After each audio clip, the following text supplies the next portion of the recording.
to my channel. So today we have another video, and for this video we'll be answering some questions about leadership. So this will be about Tanong leaders. So I asked some of my friends, some of my church mates, no, even sa ibang church, I asked them if they have questions, if they have anything concerning about leadership. So we're going to address all those questions and we'll try to give our best answers for this question. So let's go.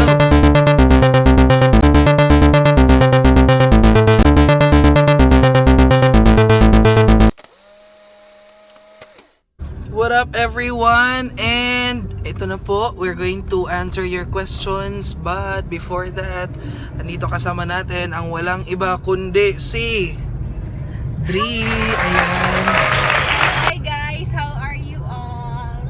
And she will be throwing the questions to me.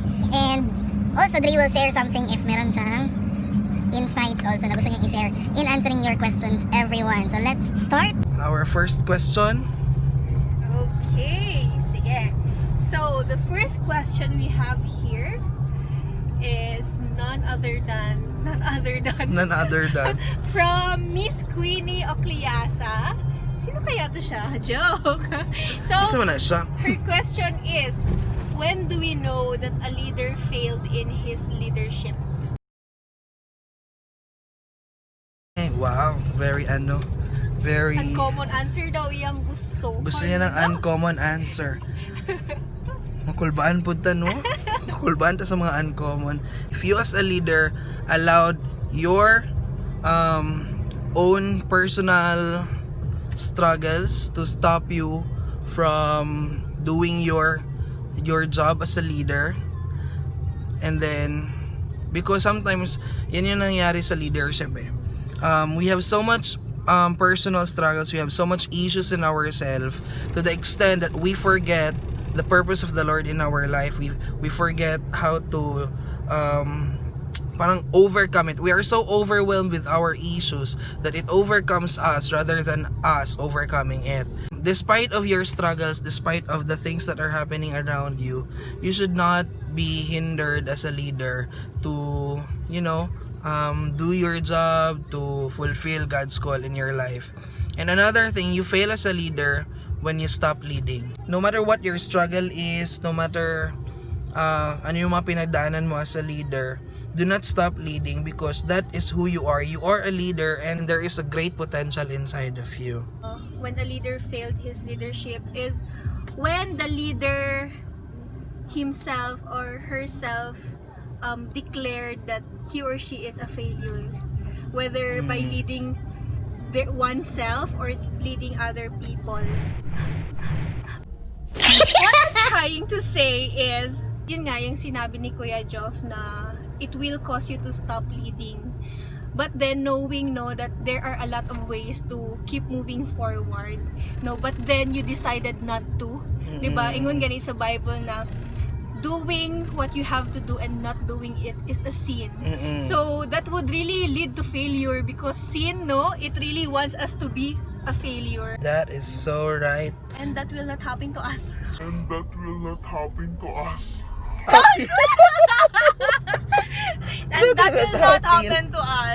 Because we have Imin. Yes. Heart! Second question. Bakit may mga tao po pas. Wait lang. Okay. Kuya, dali. Cut. Bakit may mga tao po, pastor, na kahit close na sila sa mga pastors or sa mga man of God, but still their attitude is very kapangit? Kapangit talaga? Kaya nadadama yung mga totoong Christian dahil sa mga ganyan. That question is from Rika Yume Supa. Yes, subscribe niyo po sa Rika Yume. Meron din po siyang channel. Yes. Unang-una, we have to be very patient when it comes to dealing with such people kasi we know that change is a process, and perhaps this kind of people is still in the process of change. they have to consider it as an opportunity to improve themselves. However, no, if this is their struggle, if you think that is you, no, my advice to you is to observe yung pastor na kasama mo always, observe yung leader na kasama mo always, and try to imitate. At the same time, I can still remember one of the leaders in our church said na, if you see anything wrong about me, wag mo yung sundin because that is me. If you see anything right about me, follow it because that is Jesus. It's a gain para sa'yo, and it's a good thing that you are surrounded with people, with the right kind of people. So, take advantage of that. Tama ba, Dri? Yes, that's so right. While reflecting to the question and also sa answer ni Kuya Joff, yeah, it's really a privilege nga to be surrounded, no? Like, a lot of leaders as well, no, really wanted that kind of relationship with a man of God or leaders or pastors. So, yun nga, one of my also na-share ko din to sa life group ko, that influence, no, whether good or bad, will always be there. At the end of the day, the decision will be yours. Like, no one can decide for you, as much as the same as salvation is individual as well, change is also individual. Don't let these people affect our Yes. personal relationship with the Lord Yes. and our leadership, because again, we have different struggles, we have different walks in our life, but the thing is that at least we have the same destination, that is towards the Lord and our spiritual life. Question number three from Christine Villacorta. Wow. How are you able to manage or lead people na naka-encounter ka na who are older, mas magaling, mas matagal na sa ministry, mas authoritarian kesa sa'yo? Well, Oo. this kind of situation, dili siya maiwasan when it comes to leadership. I myself have disciples, no? Take note, disciples, so di lang isa, na who are more mature than me when it comes to age, experience, ano ba? Yes, also, probably sa ministry, kasi mayroon ding iba na nauna pang Christian, they were born in a Christian family. So, ako, I've been serving the Lord since I was 14, around 15, ganyan. So, kung tutuusin, mas mature pa talaga sila sa akin. It's just that we have to remove that thought when it comes to leadership na kasi ganito. Remember, there is a divine appointment from the Lord. No, that is a divine appointment from God, and I believe hindi accident na nilagay siya ni Lord under your leadership, because God believes that you possess something that person need. Maintain a good relationship, kasi when it comes to leadership, hindi naman importante yung sino ba ang mas nakakatanda, or sino mas angat, sino ang mas sikat, no? Hindi naman may importante sino ang sino ang matagal na sa ministry. I believe maturity comes from your intimate time with the Lord. Maturity comes with your decisions. Make use of the moment na nandyan siya sa'yo, and if dili kaya, no, you can ask also your mentor, kasi you also have your leader, so you can ask assistance from your leader to help you in guiding that person. As a leader, di ba, dili po porket you are the leader there na nalagay before sa kanya, you will disregard the age, no? Na hindi rin pwede na na bigla mo na rin siyang what do You just call demand that? something, Oo. parang nagiging demanding ka na leader just because you are the leader.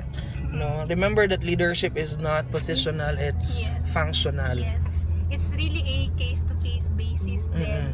No, so as you have to consider as well, though yun nga sabi ni Kuya Joff, don't box yourself in that thought, but you have to consider also if siguro like 8 years older na pala siya sa iyo, 5 years older, then you will act like talaga. So medyo na yun, magkaka-conflict na tayo doon. So yun lang, you have to weigh it all down, because ikaw lang makakaalam, because it's your relationship. Okay, for our next question, what's the best thing about being a leader and having a leader? Being there firsthand, seeing people's lives being changed, no?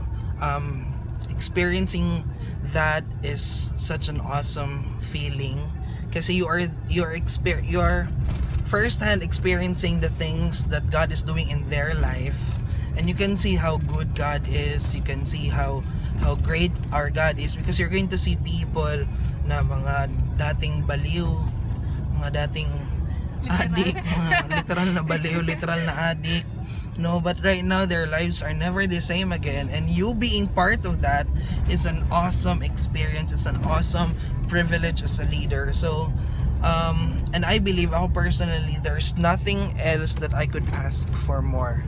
No, being a leader is one of the best things that ever happened in my life.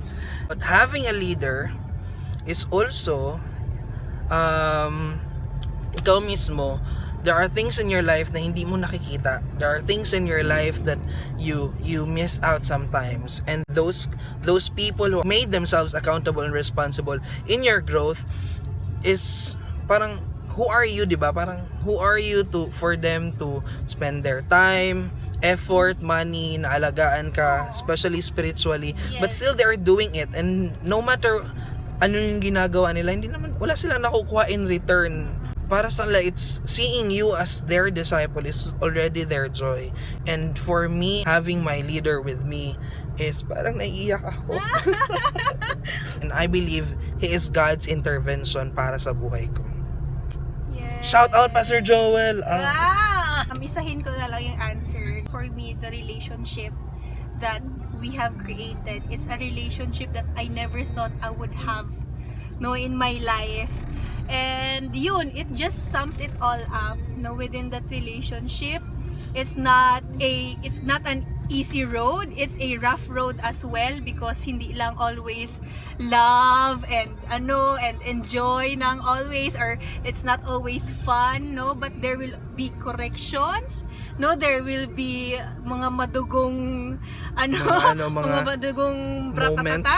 Oo, mga madugong moments, but then again, in that relationship, no, there is really growth and just the value that it gives you, no, as a person, no, as a disciple, as a leader. It's really, hindi talaga siya mako-compare kahit saan, kahit kanino.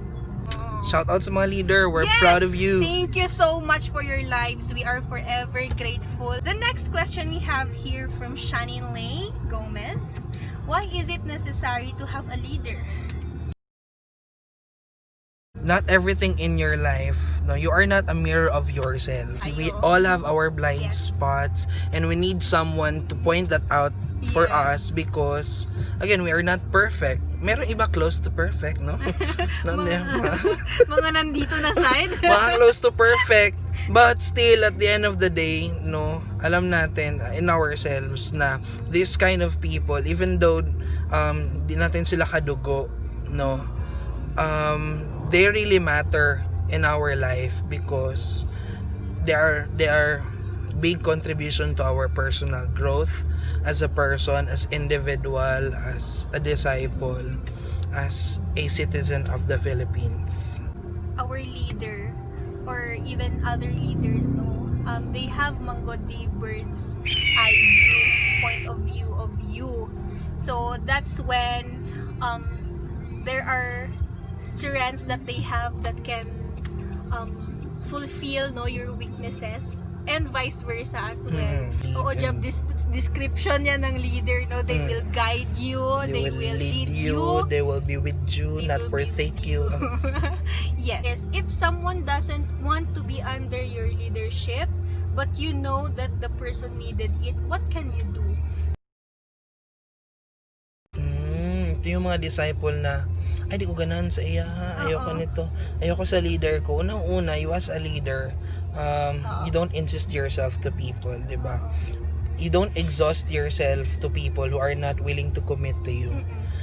But if you really believe as a leader that God has brought you, or God has brought you that person, no, do your part as a leader, lead, guide, advise if you can. But still, if that person does not listen to you. Hindi nga hawak ni Lord yung will natin. How much more tayo as a leader, di natin hawak ang will ng mga disciples natin. We cannot decide in behalf of them. We cannot decide for them, no, but we are here to guide them. So if you feel like you're already parang napapagod ka na as a leader because you don't feel respected, you don't feel appreciated, you don't feel honored as a leader, still, anyway, at the end of the day, God will reward you and God will reward your heart. God sees everything that you are struggling as a leader. But to all the disciples, no, if you don't really like your leader, if you think na di kayo match ng leader mo, talk about the things that pwede niyo i-ghost, please. wag niyo na lang biglang iiwan yung leader niyo kasi ayaw niyo. Ay, nako. No, akala ko sa love life lang may ghosting, pati na yun sa discipleship may ghosting. Yung biglang hindi na lang nagte-text, yun pala may issue na sa leader. You know what, guys? Yung leader ninyo, di rin sila perfect. They're also struggling with something. They have personal life. They have life to deal with. They have own struggles to deal with. You just don't know it. But them making time for you to give advice, pray, the most important thing, pray for you, it's already something. So at least give them the respect that they deserve. Yeah, we all have to do is to really inquire of the Lord, no, as you said, and also inquire your leader as well, kasi it's really hard din na sa part din siguro ng disciple, no, kung hindi niya, kasi madaming factors din ang kailangan i-consider, no, maybe may mga similar kayo, similarities kayo, o similar attitudes, or maybe you're in the same group as outside sa ganyan para mas madali lang yung schedule nyo and such. It's hard then for the both of you, no, maybe it would come to a point, no, worst case scenario na you are not adding value to each other, na yun, just respect your leader. And for all the leaders, no, just do your part. You know what, if you are doing your best as a leader, don't worry, God is also doing His part. So just trust the Lord along the way sa process, and don't worry, no, it will just come to everything that God has planned in their life, which is our goal as a leader, na ma-fulfill talaga yung plan ni Lord. Yun na yung joy natin kahit hindi man through us or with us, but at least we have been part of it. We will know that it's from God when we don't have to force it. So yeah, just let it be, no, let God be, let go and let God, no. In what way can you show leadership while on in what way can you show leadership while on quarantine?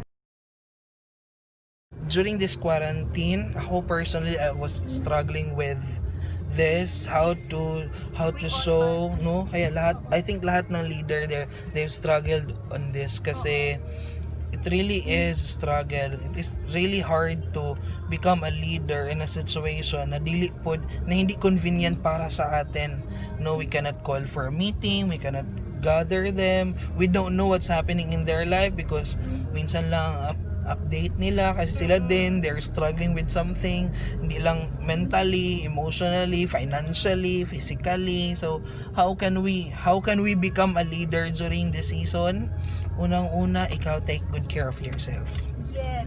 No, unang-una talaga yon, you have to take good care of yourself kasi aside from other people, yourself, no, yung sarili mo, responsibilidad mo din. And another, just do what you can do. No, if this is the only thing that you can give to your team, just give it.